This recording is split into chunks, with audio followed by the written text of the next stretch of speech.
Giklaro sa LTFRB nga kolorom na gyud ang mga public utility vehicles nga wa makapakonsolidate niadtong Abril 30 apan sa Mayo 16 pa ang enforcement sa pagpanakop sa mga unconsolidated nga mga sakyanan.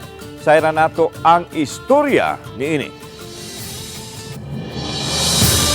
Napupos na niadtong Abril 30 ang franchise consolidation sa mga public utility vehicles ug kanto napakyas nini mahulog na nga kolorom ug mahimo ng dakpon ug galing gamiton sa pagpamasahero. Apan giklaro ni Direktor Eduardo Montealdo Jr. sa LTFRB7 nga sa Mayo 16 pa ipatuman ang pagpanakop sa mga unconsolidated PUV ug ang mohimo nini ang LTO ug ang HPG. Kini tungod kay hanayon pa sa mga implementing agency ang operasyon ug ang proseso sulod sa 15 ka adlaw apil na ang pagpadala og show cause order sa mga napakyas pagpakonsolidate.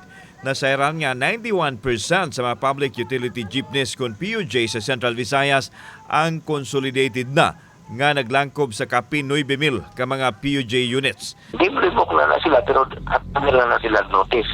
Notice on sa reasons. Issue cost na mo ba? Reasons, wala sila na consolidate, Pero, bisan kung hindi sila magtatan, marag po tayo mong basis. Samtang gipadayag ni Greg Perez, ang chairman sa Piston Cebu, nga kadaghanan sa mga sakop nila nakaapas ra gyud sa consolidation.